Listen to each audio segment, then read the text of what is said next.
so the individual becomes the person to be treated. Right. Yeah, and so it's like if he is fixed, Okay. if he is fixed, Yeah. then he'll be fine. Okay.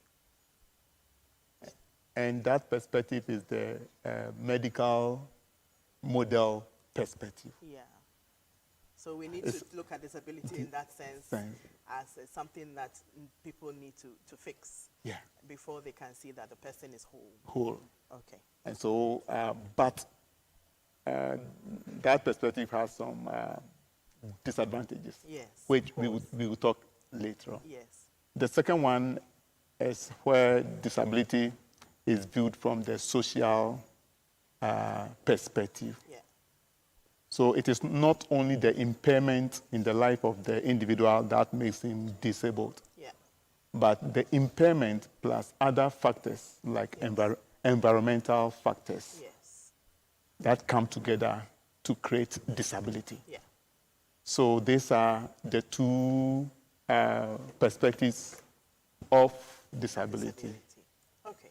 So we can either look at it as the person has some need to be fixed, or that society in a way makes people disabled because of the way our environment is structured and things like that. So it prevents disabled people from being part of the society. Yes. For all this while, we have looked at disability from the medical point of view. Yes. And for that matter, our attention has been on the person with disabilities. Let us try to deal with his impairment. Okay. And we leave out the other factors that are also disabling. Okay. And so that brought in the social model whereby disability must have a corporate responsibility. Right. Okay. All right. Just to recap this conversation, so due to some technical hitches, I would like us to go over that again. So if we want to think about disability, what aspect of it do we need to think about? So viewers, we are here with the Reverend Joseph Cromwell, who is our guest for this evening. And Reverend Cromwell is a minister with the Presbyterian Church of Ghana at the Gilgal congregation in Abofu. He is also a disability activist and a scholar and a writer. So for those of you who are joining us now, you're welcome to Let's Talk About. Today we are talking really about how do we relate with people with disabilities. And just as another reminder, please remember to send your comments and your questions to our YouTube and Facebook social media channels. And if you prefer WhatsApp, you can send it to our WhatsApp number, which is 0501 579 996. That is 0501 579 996. So, Papa Cromwell, you were explaining to us the different models of disability, the social model and the medical model. Now, you mentioned earlier that the medical model, which tends to look at persons with disability as requiring some kind of intervention to treat them. What are some of the challenges that exist with this kind of perspective? Yes, with this perspective or with this model, the main challenge is the fact that the society or the environment is not taken into consideration. Okay. Because after fixing or trying to fix the disability or the impairment, the person comes back into the society. Yeah. But if the society is also not educated on what disability is, how to integrate and absorb persons with disabilities, how to help them participate fully in the society, yes, he will be he comes to that society, but then his services are not sought. He's neglected. He's neglected and discriminated against. Okay. And we'll come to the sort of impact of some of these kinds of ways that people are treated, people with disabilities are treated. But I know you had some case studies to share with us. So we have a couple of slides to show which Papa has put together to talk about some of his experiences that he has come across in terms of how people with disabilities are related with. So if we can show our slides now. Yes. Yes, the first case study is about myself when I was having my theological education here in Trinity Seminary. One fine evening, I was attending the evening service. The moment my crutches touched the floor, it slipped and I fell. But then I had been using the place, so I knew that that shouldn't have happened to me. Okay. But then I got to know that very afternoon, they had scrapped the floor, and as if that was not enough, they've gone to polish it. So they have, yes, they have polished the terrazzo. And it didn't occur to any of my mates to alert me of a very slippery floor. And so the moment I entered, I slipped and I fell.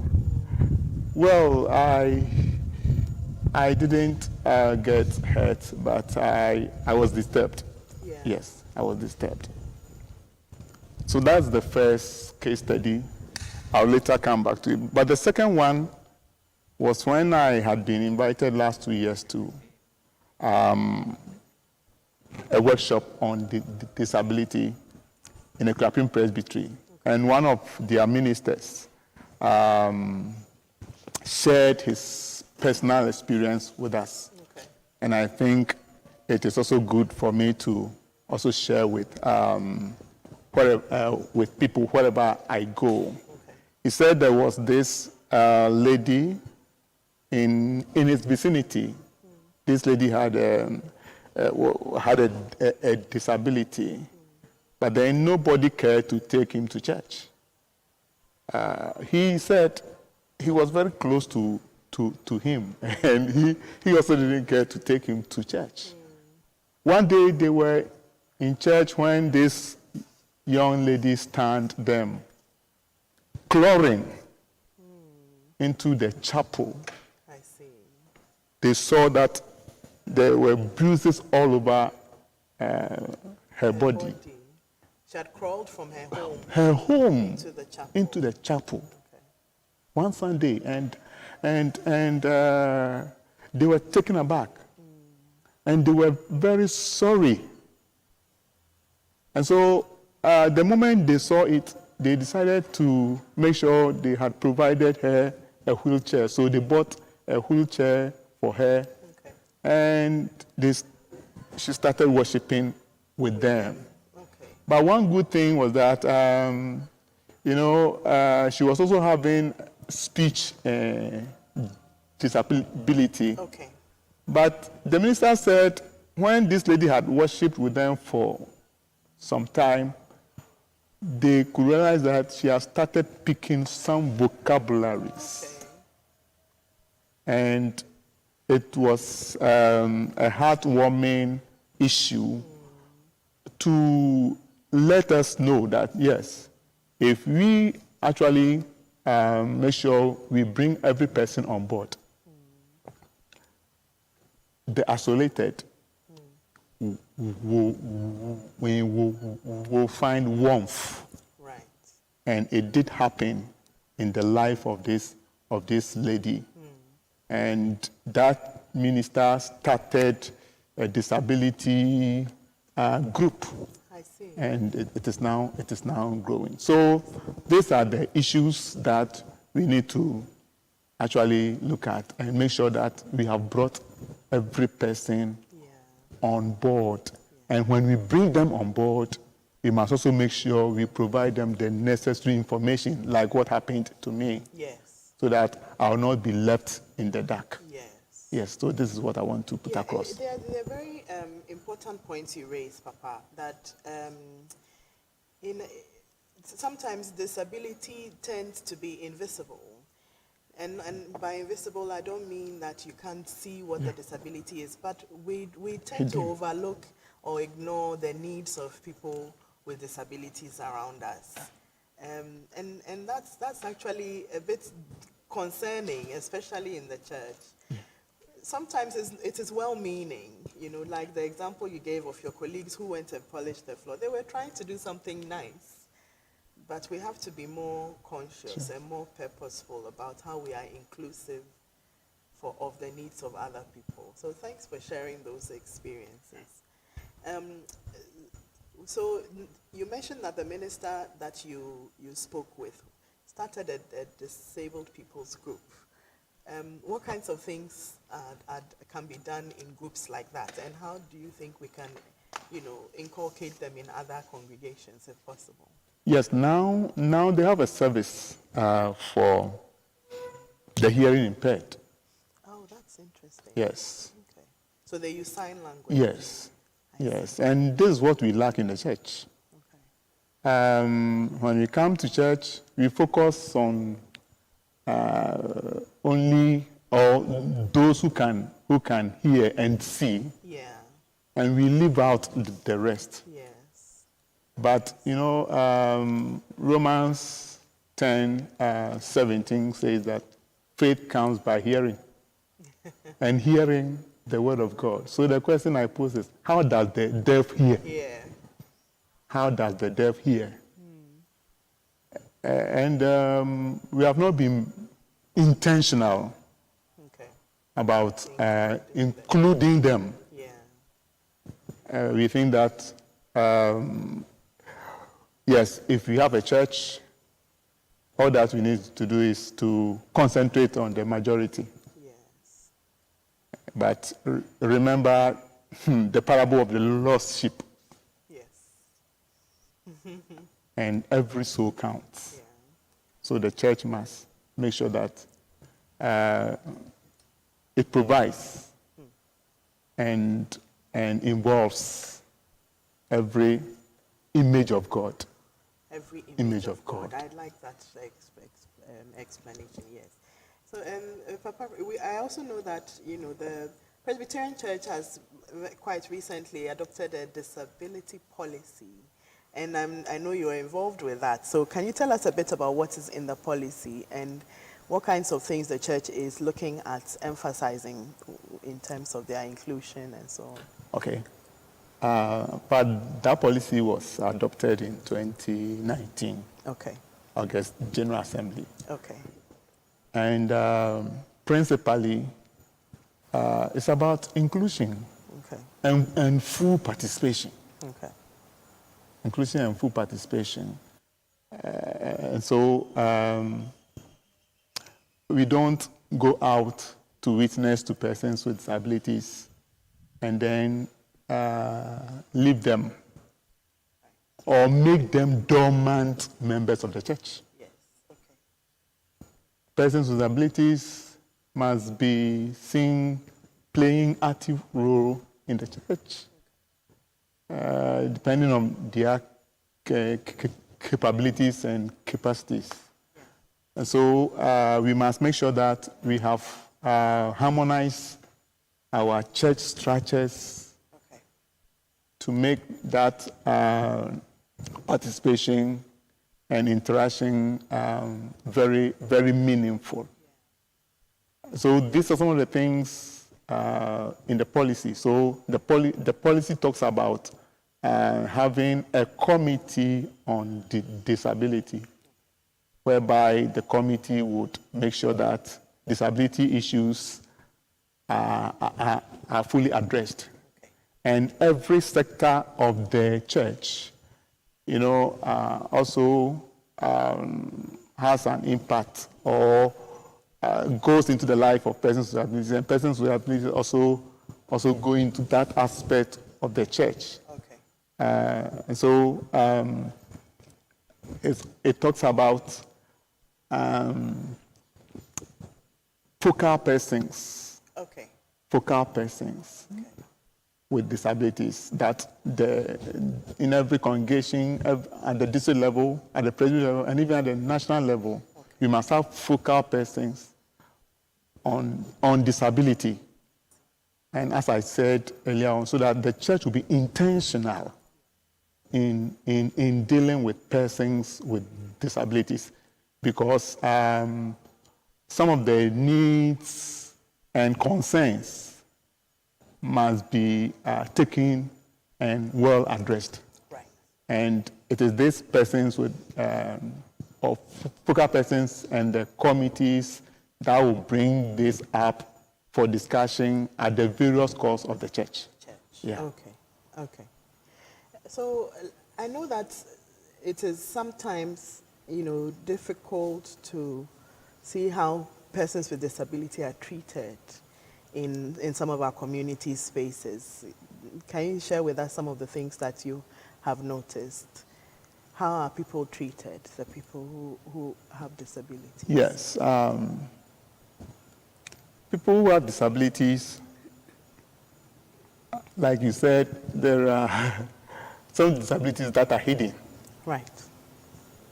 But that are, I would say, glaring. Okay. Such persons, some of them feel discriminated against when they come into social spaces, yeah, including the church. Including the church, yeah. Yes, including the church. Yeah. The church is not fully ready to accommodate some of them. Okay.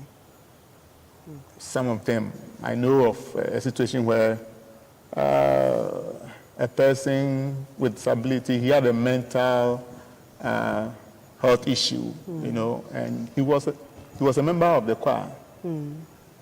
But then it got to a time the choir suspended him.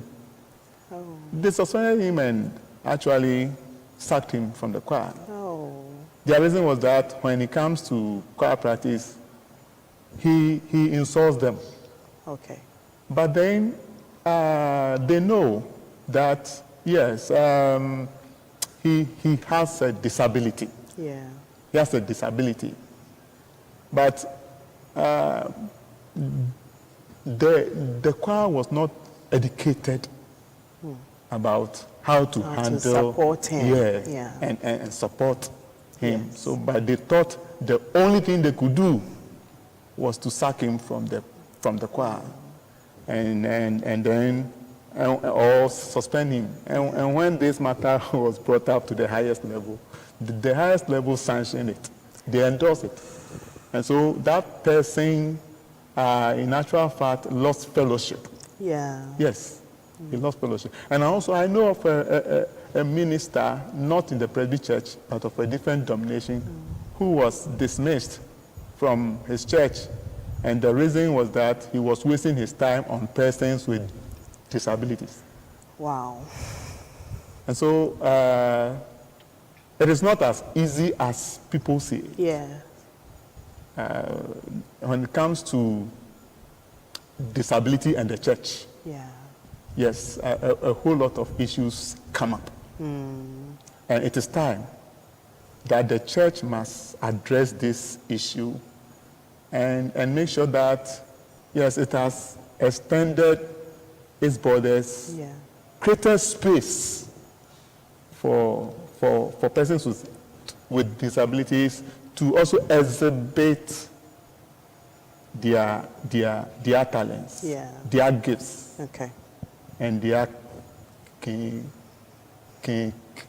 capabilities. Yeah. Okay. Okay. Well, thank you for that.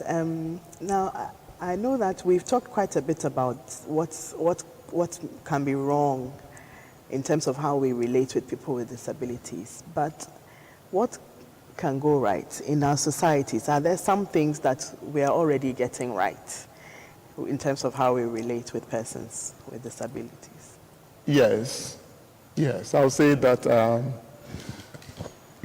the church, we are not saying the church doesn't support persons. No. Okay. The church does this through their welfare issues. Okay. Yes. The church does that. And the church also provides education. Right. Yes, there are special schools that were started by the church. Yeah. And it's a plus for the church. Yeah. I mean, the general church. So these and other things, and again, the church also prays for persons with disabilities to get healed. Yes. Yes. Yes. Some get healed. Okay. Some are yet to be healed. Okay. But the church is doing very well in that aspect too. Okay. What is lacking is the relationship. Okay. The relationship that the church maintains with persons with disabilities. Okay. And should I call it undermining? No. Underestimation. Okay. The church in some way also underestimates what some persons or these persons with disabilities can do. Yes. And they think they are so vulnerable. Yes. There is nothing that they can do. Yes. So they don't give them the opportunities. In fact, it's a big problem in that I know I've come across in other spaces as well, that we tend to think of persons with disability as completely unable to do a lot of things. But as you said, being intentional about inclusion also means, getting their perspectives and engaging with them to know what they can do, what they are interested in being part of, not imposing what we think they should want or what people should do, what should be done for people like that. So it's an important point. I'm glad you brought it up. What about in our communities, in our societies, outside of the church? In our traditional systems, we have certain beliefs and ideas about disability. But are there any ways that our culture has some positive things to say about disability, or in the terms of the way we relate with them culturally? Culturally, our relationship is twofold. Okay. One fold is how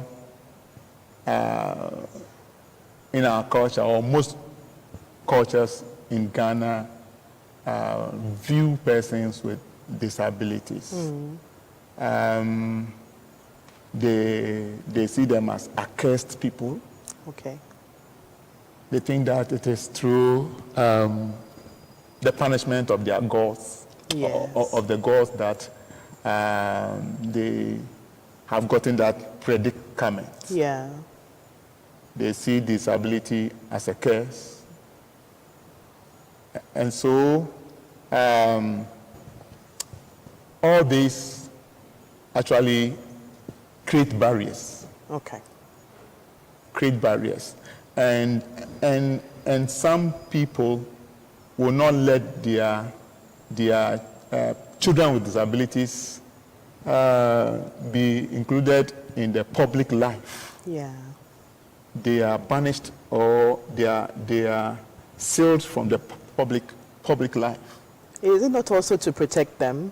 Sometimes we worry that they'll be discriminated against or treated badly. Is that not, although it doesn't make it right, but do you think that it's always a punishment? Could it be protecting them as well? But we need a general, I'll call it a reorientation. Right. For our societies. Yeah. Yeah. Because our orientation makes us have this bad attitude towards persons with disabilities. Okay. even the educated. Yeah. But then we need to have a general disability education. Okay. That will sensitize and conscientize the society, Okay. the people, the general people, so that we have a new look at disability. Okay. So we will revisit that topic. Right now we'll take a break, a short break, and then we'll come back and then dig a little bit more into Papa's suggestion about how we sensitize ourselves about these matters. Stay tuned. With the growing challenges of life in light of both global and domestic development, the Christian is faced with the difficult task of balancing survival within a secular system and at the same time living a Christian life that pleases their Maker. It is for this reason that we need to have frank conversations on the many issues of life through the Christian lens. So, we bring to you Let's Talk About. On Let's Talk About, we talk about health, career, dating, marriage, family, divorce, politics, finance, and all the issues of life that the Christian is confronted with on a daily basis. Join us this and every Wednesday on the YouTube and Facebook pages of Trinity United Church Legon, and let's talk about life as Christians. With the growing challenges of life in light of both global and domestic development, the Christian is faced with the difficult task of balancing survival within a secular system and at the same time living a Christian life that pleases their Maker. It is for this reason that we need to have frank conversations on the many issues of life through the Christian lens. So, we bring to you Let's Talk About. On Let's Talk About, we talk about health, career, dating, marriage, family, divorce, politics, finance, and all the issues of life that the Christian is confronted with on a daily basis. Join us this and every Wednesday on the YouTube and Facebook pages of Trinity United Church Legon, and let's talk about life as Christians. With the growing challenges of life in light of both global and domestic development, the Christian is faced with the difficult task of balancing survival within a secular system and at the same time living a Christian life that pleases their Maker. It is for this reason that we need to have frank conversations on the many issues of life through the Christian lens. So, we bring to you Let's Talk About. On Let's Talk About, we talk about health, career, dating, marriage, family, divorce, politics, finance, and all the issues of life that the Christian is confronted with on a daily basis. Join us this and every Wednesday on the YouTube and Facebook pages of Trinity United Church Legon, and let's talk about life as Christians. Welcome back, viewers, to Let's Talk About. And today we are discussing how to relate appropriately with persons with disabilities. Remember that we are streaming live on our Facebook and YouTube channels. That is Trinity United Church Legon. So you can send your comments and questions to these channels, and we will address them as